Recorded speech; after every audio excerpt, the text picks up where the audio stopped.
live graphically sensual. They will assault your senses. They are incorporated. They will bend your mind, shatter your sanity, and seal your fate. Lethal Ladies Inc. Try us on for size. We will take your breath away.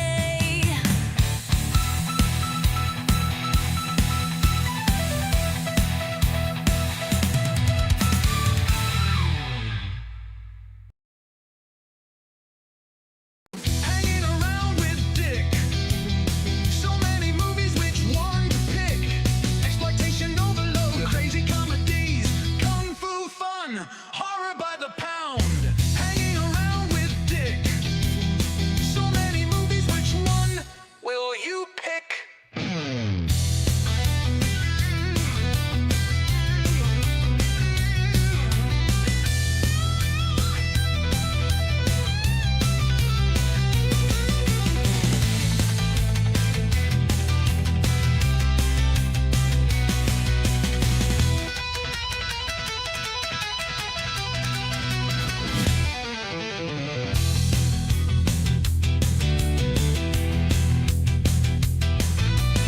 Hanging around with Dick.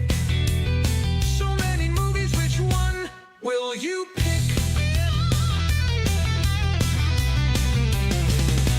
Will you pick?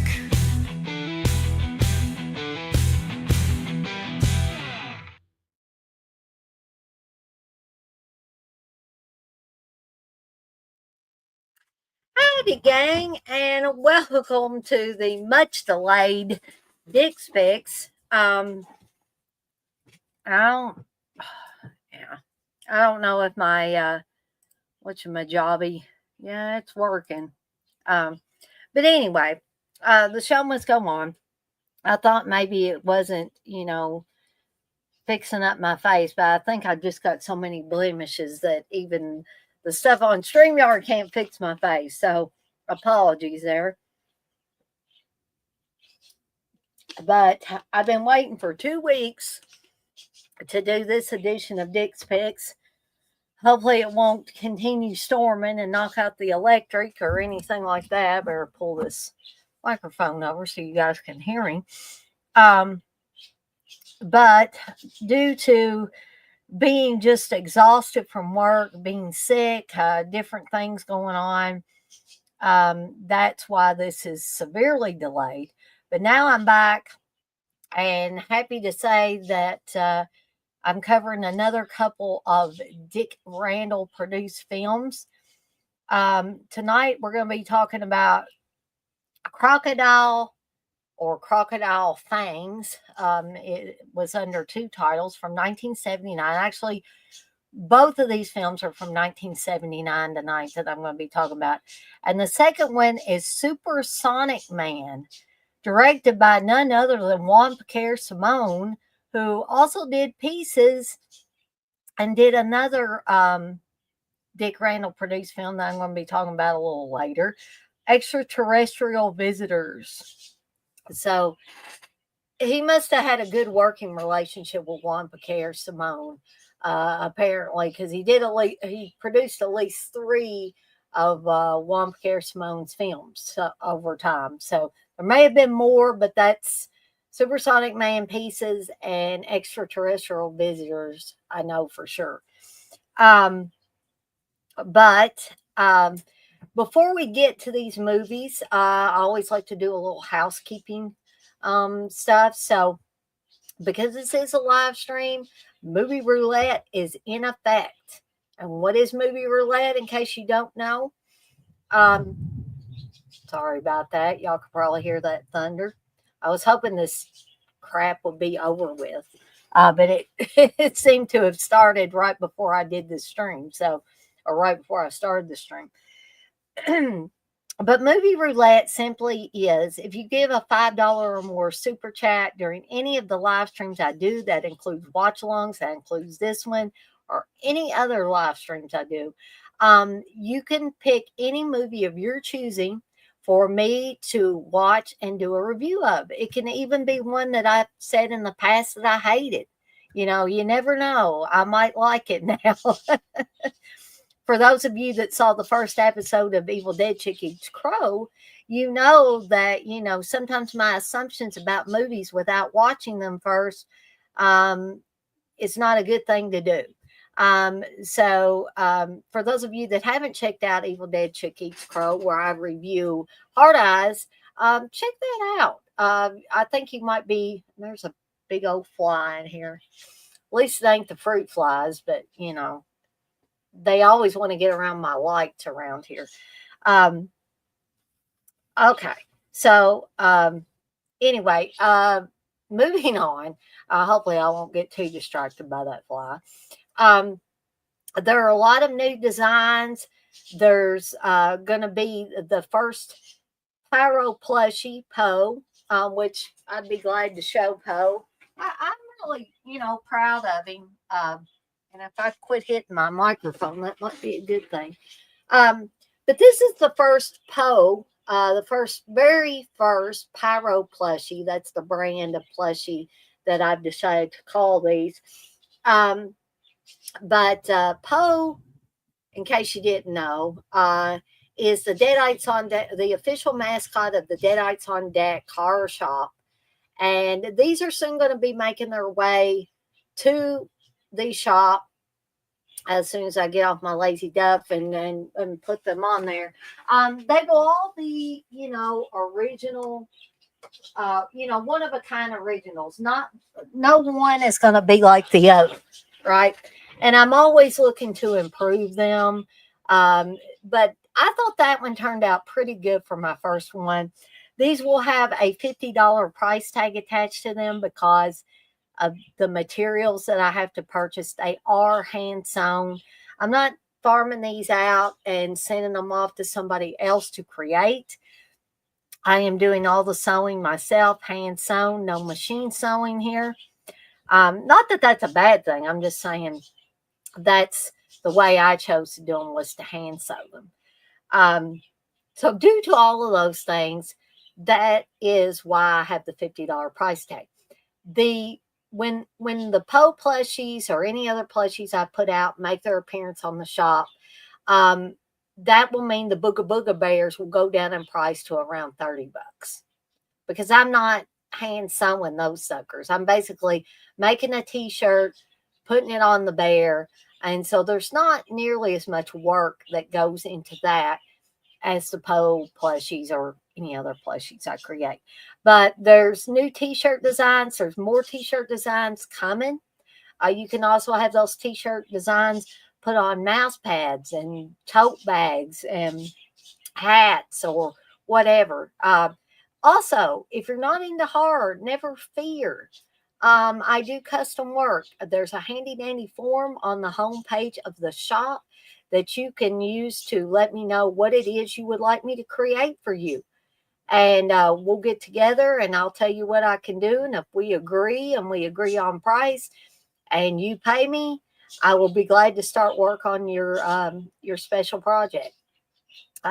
Because I can put, you and your significant other, your kids, your grandkids, your pets, whatever, on t-shirts, hats, tote bags, even candles, if that's your pleasure. I do have candles. I have blended teas on the site, in addition to the other things that I just mentioned. So head on over to deaditesondeck.com and check out all I have to offer on there. We've got a new series, or I have a new series coming up called Evil Dead Chicks Slasher Fest, which will be happening normally the first Friday of the month, where I will be showing a double feature of slasher films. We got one coming up.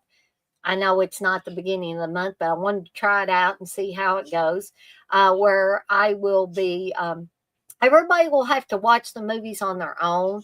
I will try to find some for free copies so I can link y'all up in case y'all don't own these.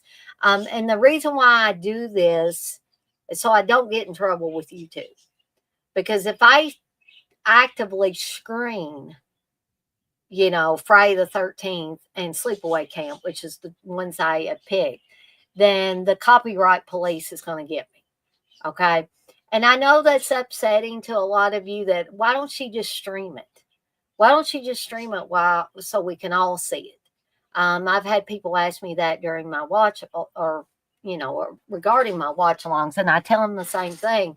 I cannot risk having my channel taken down because I didn't follow proper copyright policy. Okay. I would love to be able to do this. And personally, I don't think it hurts anything, but they consider it a loss of money. These movie companies consider that a loss of money if I stream these for free. So, like I said, I will try to find a link so that you guys can watch it on your own. For those of you that don't own a copy of Friday the 13th or Sleepaway Camp, and you can still watch along in the comfort of your own home. And these will be a little bit different than watch alongs. Excuse me. In that, I'm not really going to be talking over it and talking about the movie as much.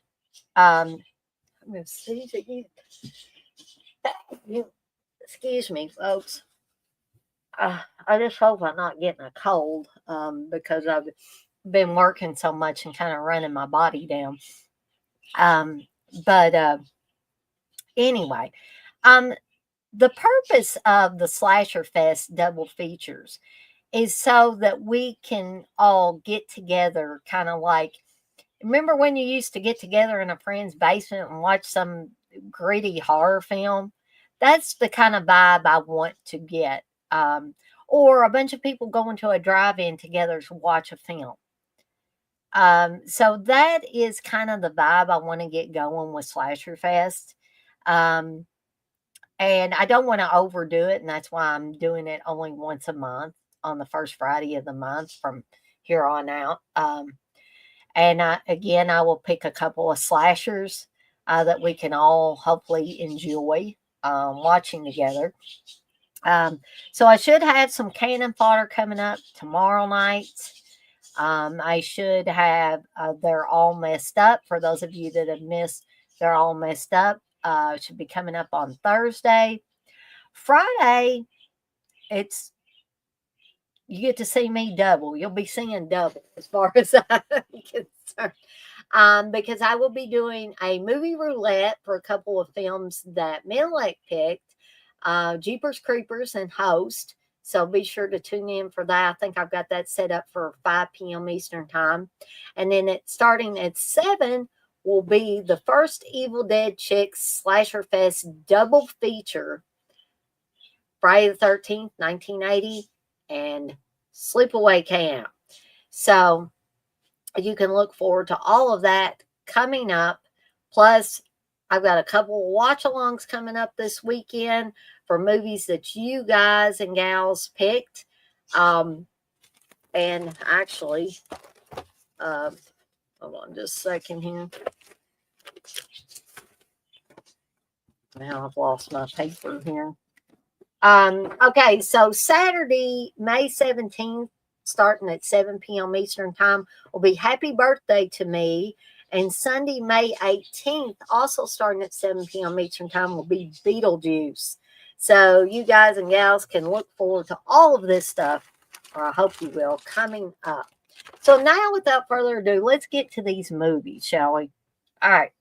So once again, I don't have actual physical copies of these. And again, sorry for the thunder crashing around. Hopefully it won't get bad or anything. And hopefully, if it's going to get bad, it won't get bad while I'm on here. So, the first film I want to talk about tonight is Crocodile, which, like I said, well, not this one, but Supersonic Man is going to be a Juan Piquer-Simone. You probably would think, based on Juan Piquer-Simone's other films, that Crocodile would have been the one that he did. But no, it's Supersonic Man. So I'm going to be talking about that one here in a little bit. But Crocodile is basically, it's a Thai movie, but it's to me, it's a blatant Jaws ripoff. And you may be thinking, well, gee, Dana, there's a lot of Jaws ripoffs out there. But this one pretty much takes a crocodile or alligator, however you see it. I think it looks more like an alligator than a crocodile. And actually, the title that comes up when I watch this was alligator, right? So you can take it as an alligator or a crocodile, I guess. So we're not talking about a regular garden variety crocodile here. We're talking about a giant crocodile. And I had to laugh because, I mean, I know they were using what they had at the time in 1979, 78, 79, whenever they filmed it. And so you can definitely tell that these little villages, these little Thai villages, were models. And you basically have a regular sized creature stepping on them, knocking trees in half, and all kinds of things. Now, I don't feel like this was super gory, but neither was Jaws, really. Jaws was what, PG? So, but it had tons of blood and people getting eaten. And so you have characters, not very good acting in this, folks. I'm not going to lie to you. But this is an exploitation film. It's not a big budget Steven Spielberg film, right? So you're going to have some not very good actors. It wasn't terrible acting, and it was more than likely dubbed, which probably added to that disconnection a little bit. But you had characters that were similar to Chief Brody in Jaws and Quint in Jaws. You have a guy who has a boat and he takes the other two guys out with him. And of course, the guy that's the Quint character, spoiler alert, he ends up getting eaten. But, folks, if you've seen Jaws, and I know a lot of people have seen Jaws, you can pretty much know what's going to happen in this movie. So you have two guys who are totally in love with their women. One of the guys is a doctor, and I think the other one's a doctor too, but one of the guys has a wife and a daughter. And they finally get to go on a vacation. Everybody gets to go on a vacation because the one guy's wife is like, you're never home. You're always at the hospital. So he says, okay, we'll have this outing and we'll go with the other couple and we'll have a good time. We'll take our daughter. And bad things happen. The little girl gets eaten. I don't think you see the little girl get eaten. And the two wives get eaten. And that leaves the two men just devastated. But the main guy decides to give up his job at the hospital to go on this mission to kill the creature that killed his wife and daughter. So, in between all of this, you have villages where literally the crocodile decimates them. It eats kids, it eats grown-ups. You have hands and arms and legs, floating around and stuff like that. And I think they, probably to save money, I think they showed some of the same attack scenes over and over again, at least showing them twice. So, basically a big time Jaws ripoff with a crocodile instead of a shark. And this crocodile's in the ocean. And, you have to suspend disbelief a little bit because I don't think there's going to be any crocodiles or alligators in the ocean. And in fact, one of the characters asked a specialist in crocodiles, he's like, can crocodiles be in the ocean? He's like, that's a good question. I don't think they ever come out and say whether they can be or they can't be, but it's obvious in this movie that this crocodile has made his way into the ocean. Um, but where this kind of differs from Jaws is the fact that I don't think anybody lives at the end of this, um, because you think they've killed the crocodile and they've just kind of stunned it or injured it. And it comes back on the attack and kills one of the main guys. It's already ate the Quick character by this point. And then there's a very obnoxious photographer who has boarded their boat. He's kind of an asshole when he first gets on the boat. And then he tries to be heroic towards the end. But what he does is, I guess there's this like explosive device. And I think he gets eaten with the explosive device. And then not only does the crocodile explode, but the whole boat explodes. And I kept waiting for that other doctor to resurface in the ocean, and he didn't. So I assume that everybody dies at the end of this one. So to me, that was kind of a bummer that we didn't have anybody survive. But overall, the film, yeah, it was exploitation all the way.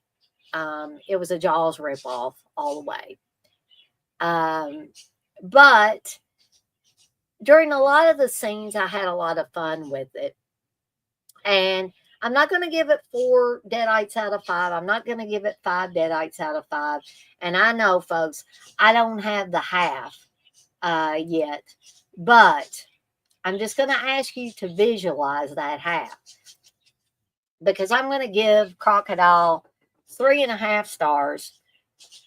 It was a decent little exploitation movie. Only an hour and 35 minutes long. So it wasn't long at all. So you don't feel like you wasted your time with it. So anyway, that's Crocodile. Moving on to Supersonic Man. Now, while Crocodile was a blatant Jaws ripoff, Supersonic Man, in my opinion, is a Superman ripoff, as you can see by how Supersonic Man looks. It's not exactly a Superman costume, but it's very, very similar. Yes, this is low budget. Yes, it has less than stellar acting. I'm not going to lie there. But still, yet, it was fun. I had some fun with it. And it has Cameron Mitchell in it. Like, I don't know, maybe Cameron Mitchell was just trying to get a paycheck. I'm sure he was. I was thinking Steve told me that Cameron Mitchell back in the day was an alcoholic. So he may have just been wanting to get him some booze. But Cameron Mitchell really is the only one of note other than Juan Pierre Simone. If you've watched Juan Pierre Simone's other films, like I said, Pieces, and I forgot one, Slugs. But I don't think Dick Randall had anything to do with Slugs. But Pieces and Extraterrestrial Visitors that Juan Pierre Simone did direct, Dick Randall did produce those as well as this little gem. And it is a gem. I was kind of sad that I hadn't watched it before this time. And I was so wiped out last night that I had to watch this twice because I fell asleep during it for the first time. Not because it was boring, just because I was so wiped out. So you have a gentleman who, I think it might be Michael Colby, who actually plays 2 roles.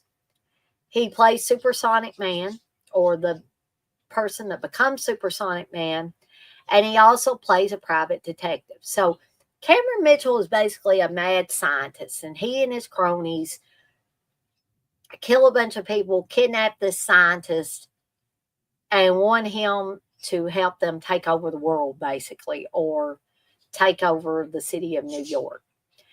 And the scientist refuses. And he says, and Cameron Mitchell says, okay. He says, if you won't help me, then this is what I'm going to do to New York City. And he gives him a little demonstration and shows this little island blowing up. And he says, if you don't help me, that's what I'm going to do to New York City. But the scientist still refuses. Meanwhile, his daughter's trying to figure out who kidnapped her father and how's she going to get him back, right? So Supersonic Man, in his dual role as Paul and Supersonic Man, he approaches the scientist's daughter as Paul, a private investigator. And they basically fall in love with each other. And so, as Supersonic Man, Paul is impervious to things like bullets, etc., just like Superman, right? So there is one thing, I guess it's like his kryptonite, that Cameron Mitchell tries everything to take Supersonic Man down. And it's some kind of, I guess, like radiation or something like that almost takes Supersonic Man down. And he gets basically rescued by the scientist who, even though he refuses to help Cameron Mitchell, he's a good guy and he doesn't want to see bad things happen to Supersonic Man. Because if you take Supersonic Man out, guess what? Everybody's going to die, right? Except Cameron Mitchell and his cronies. Cameron Mitchell also has this robot that they use for nefarious duties as well. It looks like, something like Robbie the Robot from Forbidden Planet. Well, a less glamorous version of Robbie the Robot. And there's a alcoholic character stuck in this movie for no apparent reason. But what I found endearing about that character was not necessarily the character, but he had a basset hound. And at the end of the movie, after, Cameron Mitchell and his cronies have been taken out and everything's good, and the scientist is saved, and he gets injured and he ends up in the hospital, but he's going to be okay, right? So at that point in time, Paul has a watch on that basically tells him when it's time to turn into Supersonic Man, and he can talk to it, and the powers that be tell him he's got 90 minutes and then he's got to come back into space where he was at the beginning. But meanwhile, he's fallen in love with the scientist's daughter. He doesn't want to leave.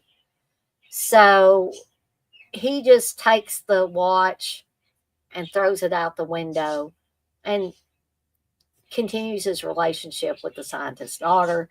The alcoholic guy finds the watch, puts it on, and a spaceship comes to get Supersonic Man. They get the alcoholic guy, and his poor little basset hound is sitting there going, and they beam the basset hound up. So I guess everything ends great for everybody in the end, right? So, again, not a perfect movie, and I'm not going to give a 5 deadites out of 5. I'm not going to give a 4 deadites out of 5, but visualize that half, folks. This is going to be one of those rare instances where I give 3.5 deadites out of 5 to both of the films I talked about tonight. Both of these are very watchable films. Do they have fantastic acting? No. Are things a little cheesy? Yes. But are they watchable and enjoyable? Yes, I think they are.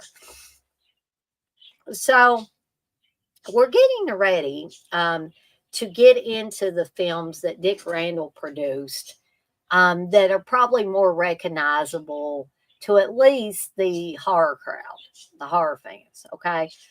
Pieces is going to be coming up. Extraterrestrial Visitors, which is kind of like sci-fi horror. Um, Slaughter High, Don't Open Till Christmas. They're all coming. Plus some, Bruce Lee clone films and many, many more. But we're almost getting to the end of this because I think Dick Randall's last produced film was like 1990 or 91. So then we'll be moving on to other things, but I hope that everybody's still enjoying the Dick's Picks.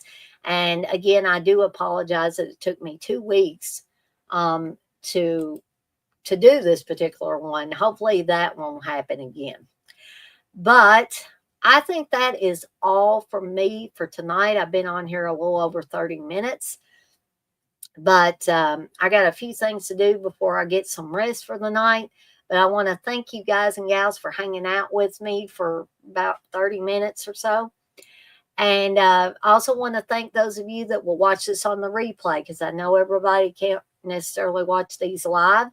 And stay tuned for Cannon Fodder, They're All Messed Up, Movie Roulette, and the debut of Evil Dead Chicks Slasher Fest, as well as a couple of watch-alongs this weekend for Happy Birthday to Me and Beetlejuice. And with all that being said, I'm off like a dirty shirt. This shirt ain't dirty, but I'm off like one. And I want to remind everybody, as I always do before I get off of here for the night, to be kind to one another and blaze that trail. Have a fantastic rest of your Tuesday, folks. And I'll see everybody next time.